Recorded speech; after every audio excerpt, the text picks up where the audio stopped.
नमस्कार, आज की बात में आपका स्वागत है। आज चुनाव आयोग ने राहुल गांधी को चैलेंज दिया कि उन्होंने लोकसभा चुनाव के दौरान वोटर लिस्ट की गड़बड़ी के जो मामले उठाए वो या तो शपथ पत्र के साथ इन मामलों की शिकायत करें या फिर देश के लोगों को गुमराह करने के लिए माफी मांगे।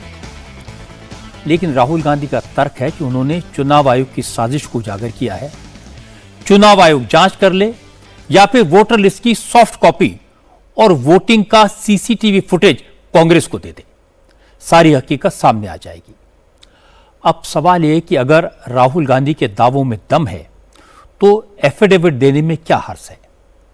नियम के मुताबिक राहुल एफिडेविट के साथ शिकायत क्यों नहीं कर रहे।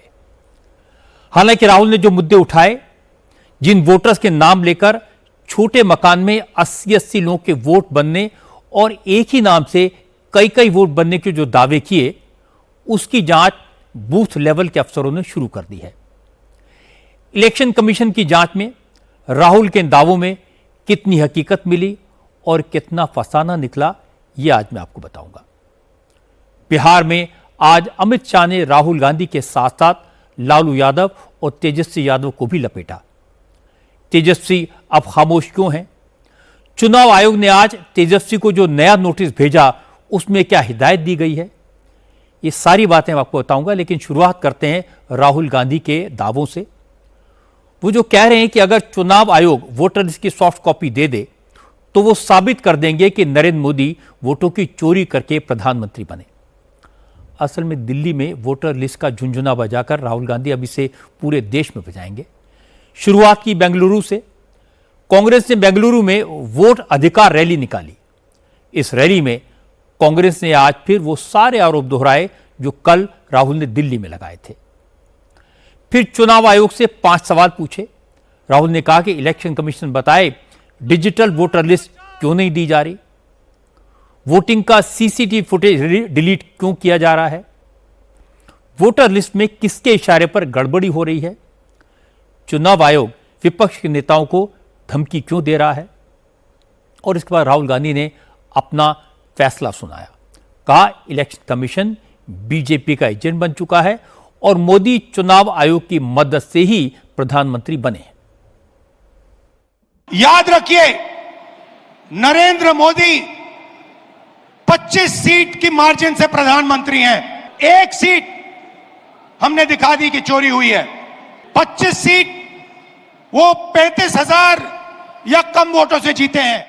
अब राहुल गांधी तो एफिडेविट देने में डर रहे हैं, लेकिन चुनाव आयोग ने ग्राउंड पर काम शुरू कर दिया है। राहुल गांधी के दावों की जांच शुरू कर दी है। क्योंकि राहुल गांधी ने कल कर्नाटक की महादेवपुरा सीट का एग्जाम्पल देकर वोटों की हेराफेरी का आरोप लगाया था। राहुल का सबसे बड़ा आरोप यह था कि महादेवपुरा में एक एड्रेस पर 80 वोट बने थे। 1 बेडरूम के फ्लैट के एड्रेस पर 50 वोटर रजिस्टर किए गए थे और ये सारे वोट बीजेपी को जिताने के लिए बनाए गए। राहुल ने जो जो एड्रेस बताए थे वहां आज सुबह सुबह इलाके के इलेक्शन ऑफिसर पहुंच गए।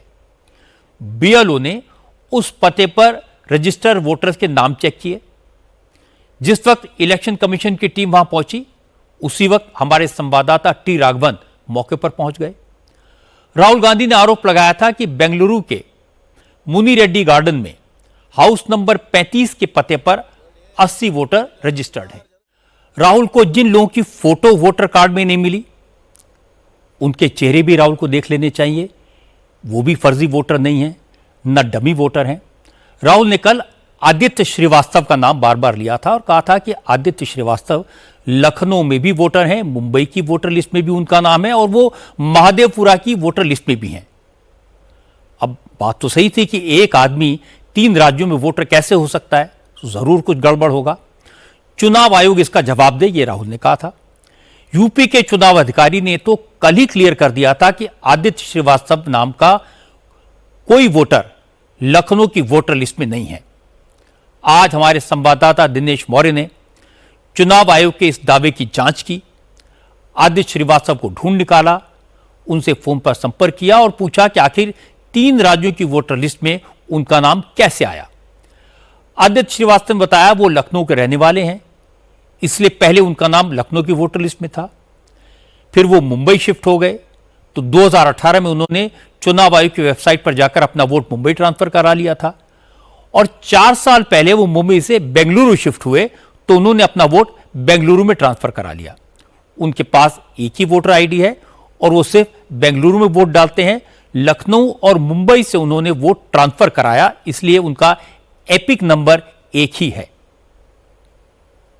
आदित्य श्रीवास्तव जी से बात हो रही मेरी? जी, क्या कहना है आपका कि इतनी जगह आपका नाम रजिस्टर्ड है? लखनऊ से हूँ मैं ओरिजिनली। लखनऊ का वोटर आई कार्ड मैंने बॉम्बे ट्रांसफर करवाया था। ये कब की बात होगी तो मेरे अंदाजन?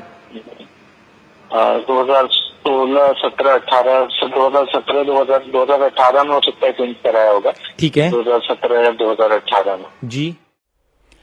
इसके बाद बिहार की जनसभा में आज अमित शाह ने भी राहुल गांधी पर अटैक किया। अमित शाह ने कहा कि राहुल गांधी वोटर लिस्ट में गड़बड़ी का आरोप तो लगाते हैं और स्पेशल इंटेंसिव रिवीजन का विरोध भी करते हैं। दोनों बातें एक साथ कैसे चल सकती हैं?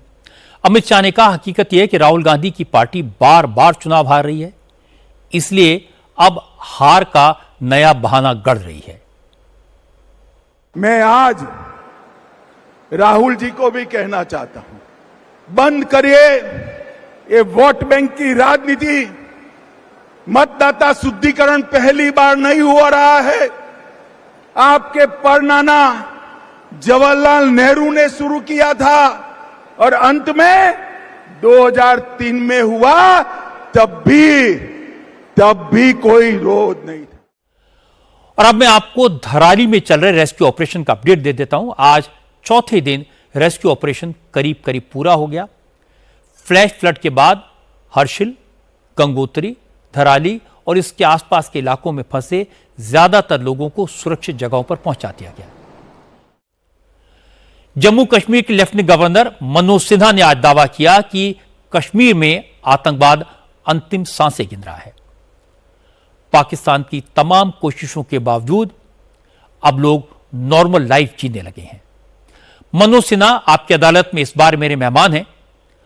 उन्होंने बताया कि पहलगाम की दुखदाई घटना के बाद कश्मीर के लोगों ने जिस तरह पाकिस्तान के खिलाफ मोर्चा निकाला, जितनी बड़ी तादाद में लोग तिरंगा लेकर सड़कों पर निकले, उससे साबित हो गया कि अब जम्मू कश्मीर में पाकिस्तान स्पॉन्सर्ड आतंकवाद का भय खत्म हो चुका है। कॉलेज, यूनिवर्सिटी, बिजनेस सब कुछ एज यूजुअल चल रहा है जैसे देश के बाकी हिस्सों में चल रहा है।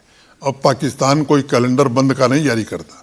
अब जम्मू कश्मीर एडमिनिस्ट्रेशन इवेंट का कैलेंडर जारी करता है कि अब यहाँ क्रिकेट का टूर्नामेंट होने वाला है, अब यहाँ रेस होने वाली है, फार्मूला कार रेस होने वाली है।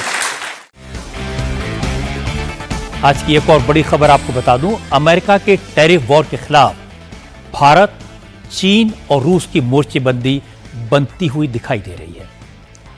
आज रूस के प्रेसिडेंट व्लादिमीर पुतिन ने प्रधानमंत्री नरेंद्र मोदी को फोन किया। दोनों नेताओं के बीच लंबी बातचीत हुई। प्रधानमंत्री मोदी ने इसकी जानकारी शेयर की। मोदी ने बताया कि प्रेसिडेंट पुतिन ने उन्हें यूक्रेन वॉर का अपडेट दिया। दोनों नेताओं ने स्ट्रेटेजिक रिलेशन और मजबूती बनाने पर चर्चा की। मोदी ने कहा कि वो प्रेसिडेंट पुतिन के भारत दौरे का बेताबी से इंतजार कर रहे हैं।